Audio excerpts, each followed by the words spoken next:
Howdy y'all and hello all. Welcome back to OState All Day. Is the Pac-12 in a lot of trouble? Or are things all gravy out on the West Coast? Well, if you're ESPN and Fox and you're putting out public relations stuff about how amazing the Big 12's viewership and everything was over the weekend, I say you have something to worry about, especially because your exclusivity window has closed and the numbers that came out are not very good.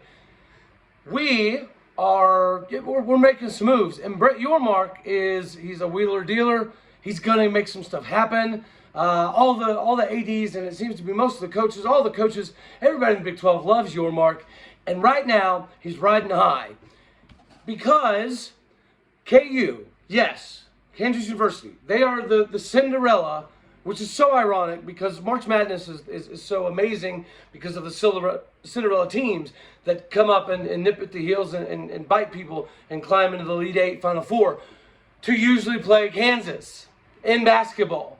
But this is football. It's big time. They had ESPN's Game Day there. And, you know, it was a big deal, kind of like when they went to Appalachian State, right? It's cool that they're willing to go to these smaller places, especially when they're on this fun little ride. Well, not only did that happen, which is great for the Big 12, eyeballs on what has been the doormat of the Big 12 for years and years and years and years, it's huge. And then you take that and you couple it with, I don't know, it was the most viewed pre-November College Game Day since 2010. Yeah, absorb that one with me, y'all. 2010, baby.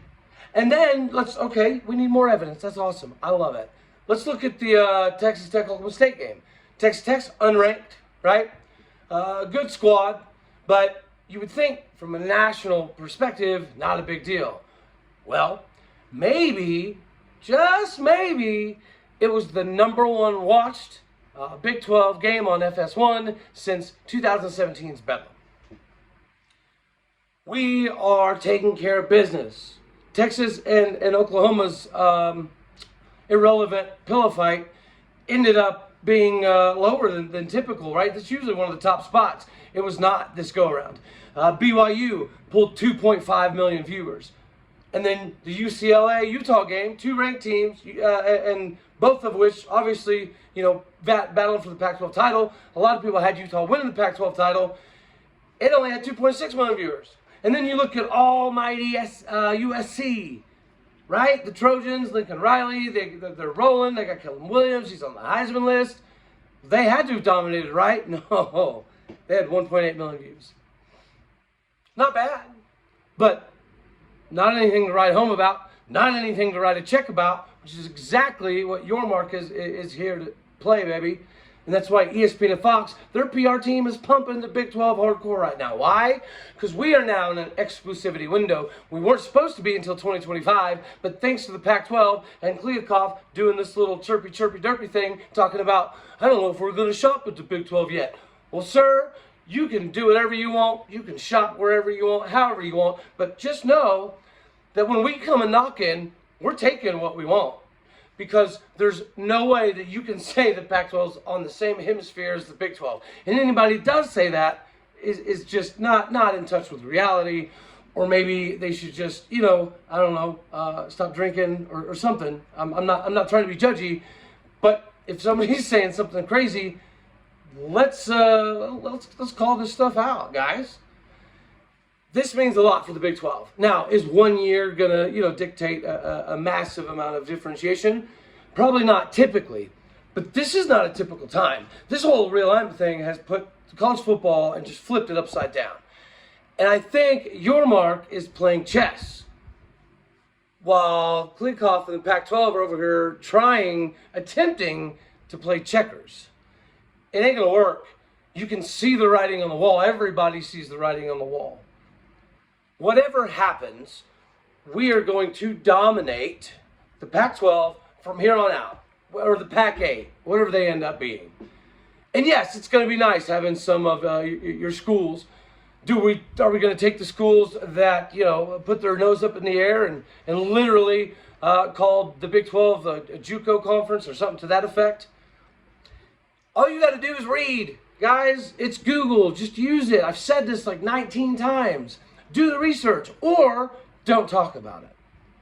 It's really that simplistic. But it seems to be difficult for people to comprehend that part. The Big 12 is here to stay. The Big 12 is going to be nipping on the Big 10 and the SEC heels before no time. Heck, if you look at a lot of the statistical rankings right now, the Big 12 is on par every single bit as the SEC, and a lot of categories we're far, far beyond the Big 10 at the moment. The Big 10 is top heavy. The SEC is top heavy. The Big 12 is loaded. Our last place team is West Virginia. West Virginia could walk into the bottom half of both of those leagues, and if he gets hot, doesn't matter. You lose to the 10th place team in the Big 12. So all the yapping that you hear, coworkers and all that fun jazz, you need some of this stuff to kind of throw back at them. It works. It works very well, right? As far as let's shift to some Texas Christian University stuff, right? I liked them a long time ago, especially when they had LaDainian Tomlinson. He was one of my favorite players. He's the reason I wanted to wear number 5 for the longest time. I ended up wearing 17 my whole life because of R.W. McQuarters and Jimbo McAuliffe. McAuliffe was an outfielder for Oklahoma State back then in the days, and obviously R.W. McQuarters is somebody that is very widely known. He does a lot for the community of Tulsa. He's won a Super Bowl. He played a long time in the NFL, and his son is on the team right now. I've covered that quite a few times. It's a good time. It's a good time to be a Cowboy fan. And even though I have a lot of affinity for TCU, the fact of the matter is, I think we popped the bubble. We popped your bubble this weekend. Why? Well, if you look at it, statistically speaking, there's a lot of similarities. But there's also a lot of differentiation too. And the similarities and the differentiation in this game, I think, are going to be what the, evening out or counterbalancing of the whole game is going to be. For example, Spencer Sanders is leading the Big 12 in overall offense, right? He's passed for 1,364 yards. And right behind him, at number 2, is Max Duggan at 1,304 yards. And they're both productive with their legs. Dominic Richardson, compared to their running backs, is a little bit different, right? So this is one stat that blew my mind. Dom's longest run of the season is 10 yards.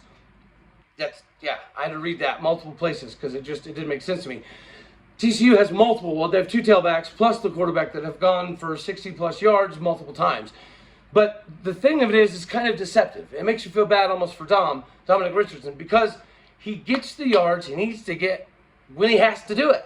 And he does it very, very frequently. So if we need 2 yards, we're pretty confident. Kind of like 2011. When we needed a touchdown, we were very confident as fans that Whedon and Blackman and Randall and crew were going to drive down the field and score. And they did over and over and over again. That's why that 2011 team shattered so many records. Well, this team is a little bit different. It shows the growth of Gundy and the school, the squad, everything. Because you don't see this type of stuff very often. The replication that we've already talked about multiple times together. It's hard to repeat this process, but then also be able to adjust your game plan. We used to not be able to do that. That's why we brought in Dana Holgorsen, to change the system to where we could take advantage of speed, because we knew we didn't have the styes and the meat and taters up front to move the ball in the line like we wanted to. We have that capability now. That's the advancement of Oklahoma State and the body by glass system and Gundy's recruits. If you want to go somewhere and you know you're going to work your tail off and you know you're going to have a really good chance of making the NFL simply because of the work that Rob Glass makes you put in, and then you get to be on a team that is winning a lot. We expect to be in the Big 12 championships every year. We have for a long time. Yeah, it is disappointing that we have been knocked out by OU so many times when we've had so many opportunities. It really honestly sucks. And I've said this before OU went on their nosedive. I have been a proponent on this page as well as Twitter and all over. I'm not a big fan of Bedlam being completely done, because they did dominate for so long. Even though, guys, we had years and years and years in the late 1800s and the early 1900s where we didn't have coaches. The players just kind of played. They had professional coaches, one of the first in the Midwest to have professional coaches that they paid money, including people like Vernon Parrington and Benny Owen. We didn't have any of that. So there's a lot of reasons why the record between Bedlam is, it's slightly, not, I don't want to say bull honky because it is what it is, but it's not what you think it is, right?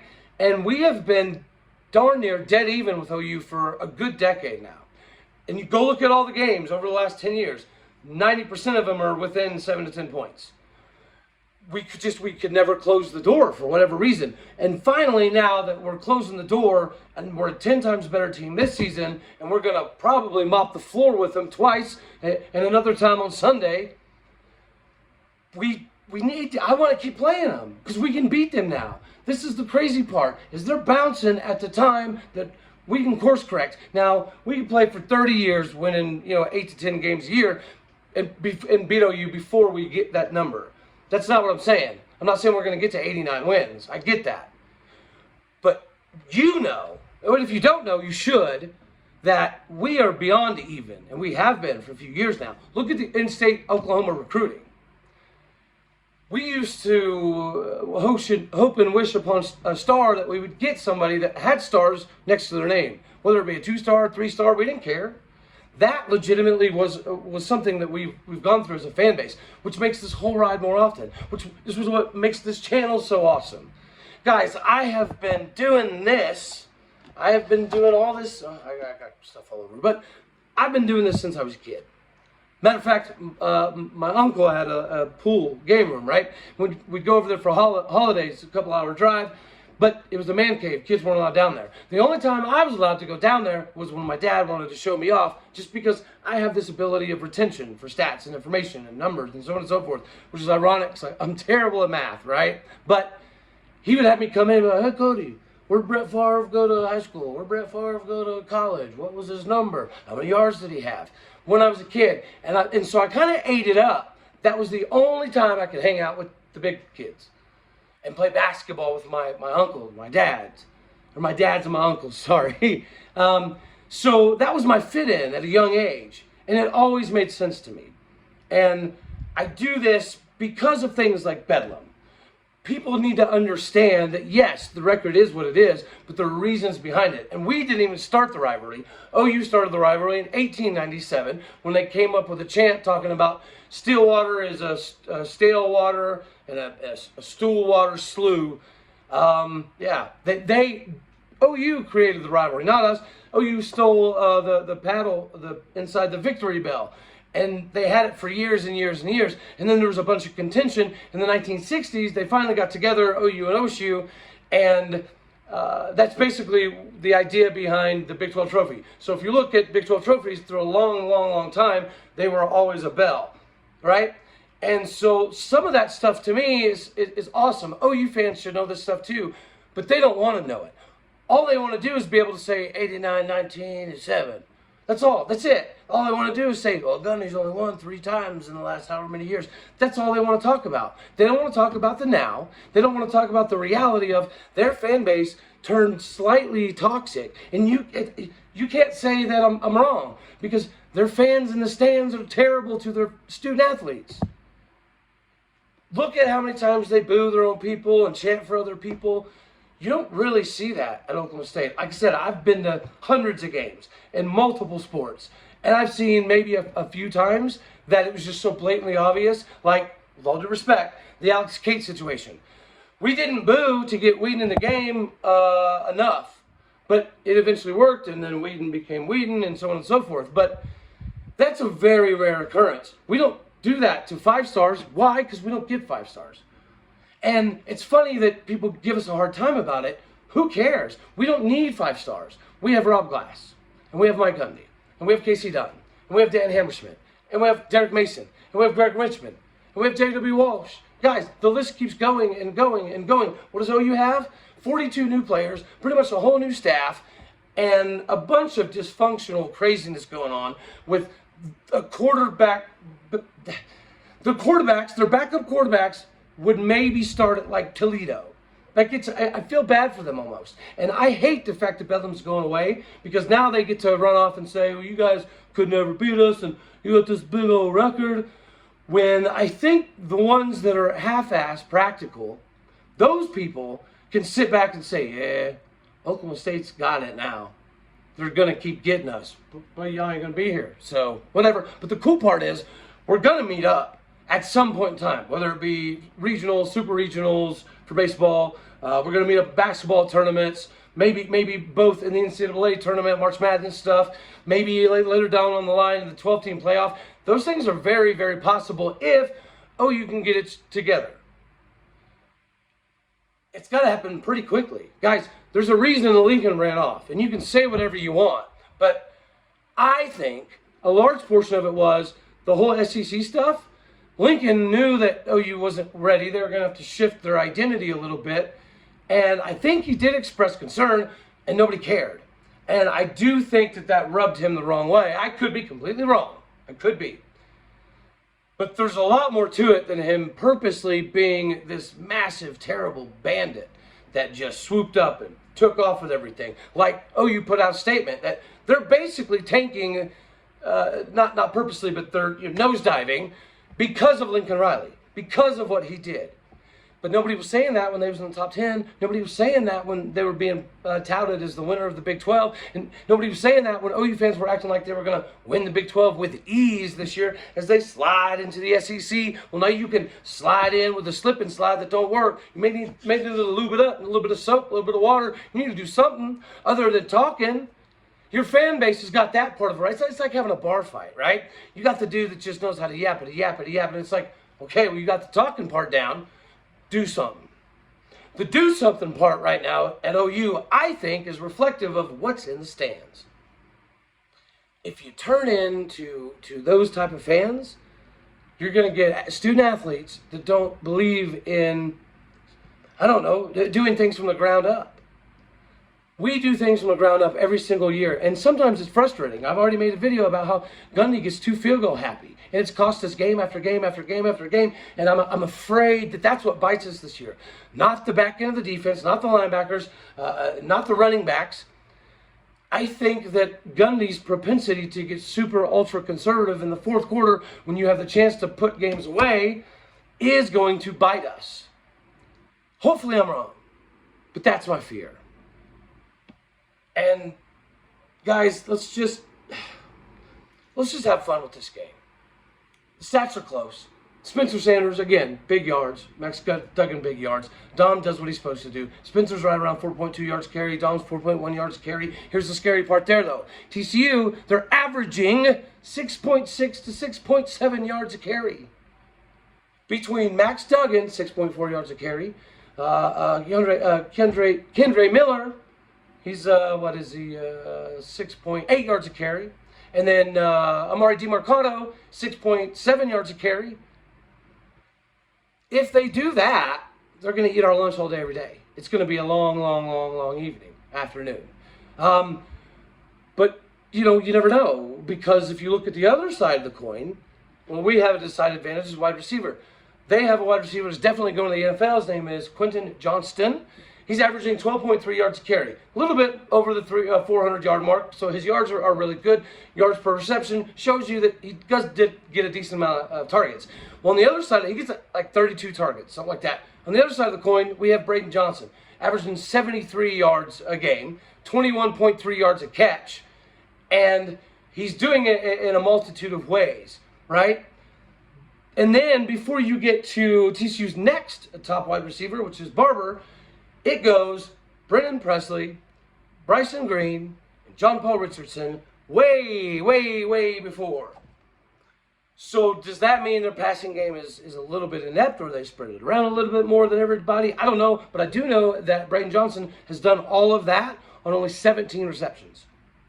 So he's like kind of the idea behind when we had Tyreek Hill, taking the top off the defense. You got to have speed to do that. But you also have the right people doing the right under routes, which we have that as well, indicative of the people that are right there. Now, I talked about the running game from TCU being an issue.